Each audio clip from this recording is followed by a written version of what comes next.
Hello, welcome to day 121 of my art development series. If this is your first time here, my name is Angela Wren, and this is a series that I'm doing where I document my everyday process of growing as an artist, and I kind of show you into how I practice or how I think about practicing. So right now I'm in the middle of doing a self-portrait. I'm doing the self-portrait from a mirror, which means that I have my drawing pad set up on an easel in front of a mirror, and I'm kind of drawing in such a way that I only have to really switch my eyes back and forth between the mirror and the drawing pad itself. 2 days ago, I talked about the block-in process and the block-in stage. So if you're curious, you can go back to day 119. Yesterday, I talked about kind of how I was approaching adding tone and what I kind of did. So I'm using a made-up lighting style, meaning that I'm using some real-life lighting and some fictional lighting that I'm kind of superimposing onto the drawing. But I talked about that in detail yesterday on day 120. And then today, day 121, we are talking about the likeness. So likeness is a part of portraiture that I don't think about very much. Generally, when I'm thinking about portraiture at this stage in my practice, I'm more just trying to make something that looks naturalistic, in the sense that if I'm drawing a portrait of someone, I want there to be the eyes in alignment, the nose in alignment, proportions seem correct, like in general, things look okay and look realistic. There's nothing wobbly, or there's kind of nothing where you look at it and it's a bit strange, you're not quite sure what's going on. That it's all kind of pulled together. And the likeness is rarely concerned, as in, does my portrait actually look exactly like the person? Like, could it be used to identify that person? But in doing a self-portrait, it's pretty critical. So like there was a point yesterday in the drawing where if I wasn't drawing the self-portrait, I would have been done with it. I would have been like, okay, this is good enough. I like my drawing. This is a nice study. I'm gonna be done with it. But because I'm trying to do a self-portrait, I have to take this a little further. So the interesting thing about today's drawing session is that if you watch the time lapse, it's so slow and there's so few things that are changing relative to, previous two videos. There's probably segments here where, several seconds go by without me ever putting the pencil down on the paper. And the reason, and even though this was like an hour and a half drawing session that I'm condensing into this video, and the reason is that the likeness is something that comes so slowly over time. I actually took a short series of art lessons. I want to say probably only 4 lessons from an artist in Torino, whose name I unfortunately can't remember, but if I do remember, I will link it into the Instagram description in the description below. And we talked about the idea of like a likeness.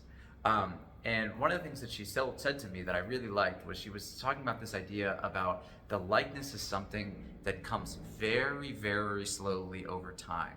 It's not something that you can make big sweeping changes to and suddenly it will appear, which it can be contrary to like a lot of other aspects, like when you're trying to get structure, sometimes like those big strong shadows are the things that really kind of give you structure or three-dimensionality to your drawing. But with the likeness, it will never be something like that. It's always kind of these more subtle, slow things that are occurring, that changes that you kind of have to make. And they are slow changes that are kind of a bit counter to the way, this is what I find at least, the way that I'm trained to draw, in the sense that when I draw a typical portrait, I'm using the Loomis method, I'm using the Riley method, I'm using kind of like these methods that are based on averages. So for example, the Loomis method says this is 1/3 of the face, this is 1/3 of the face, and this is 1/3 of the face. And so a likeness will always be things that kind of deviate away from that for a unique way in that person. So for example, for me, this is a pretty similar distance to this, but below my nose to the bottom of my chin is a longer distance. So like this needs to be extended in the drawing. And you'll see that it is extended and that I ended up having to extend it a little bit, just kind of like capturing that in the initial block-in stages. So I think this is kind of like an interesting aspect of how to think about capturing the likeness. I also think, it's kind of a myth that any one element. So I used to believe personally, I heard from from one of my professors one of my art teachers early in my life, that the eyebrows are actually what capture a ton of likeness. And to some extent that's true. The eyebrows do carry a ton of likeness. But I've come to find out that it's not enough. It doesn't carry all the likeness. And then I also remember seeing in a YouTube video somewhere, someone saying that actually the mouth is the key to a good likeness. And then I swear I've heard so many places that the eyes are the key to a good likeness. You know, my personal take on it, and you know, there's just definitely better artists that have different opinions than me, so I'm just offering you one opinion. But to me, everything is equal to a good likeness. And I don't think it's like, for me, I don't like to think about it like caricature either. Like, you know, the idea of a caricature is that you find a single feature and you accentuate it for that person, and that's how you capture the likeness. But I think in like a realistic portrait, I don't really see it that way, because again, I think it's actually just this very slow, subtle process of modifying every aspect of the portrait. Every feature, eyes, nose, mouth, every relationship, distance between these things, you know, sizes on the face, like where are there certain creases or lines, or how does the hairline exactly fit? Where is the ear? Is it actually perfectly lined up with the eyebrows and the nose? All these little things, just slowly kind of getting there, to me is what makes up the likeness. So, you know, I would like to see some videos on YouTube by some like really great artists that I respect, and probably that, I mean, if you're watching me, that you probably watch as well, like you know, Jeff Watts or Stephen Bauman, like talking about these kinds of things. But generally, I think it's just because this is what helps sell clicks on YouTube. People always say like, this is the secret to capturing likeness.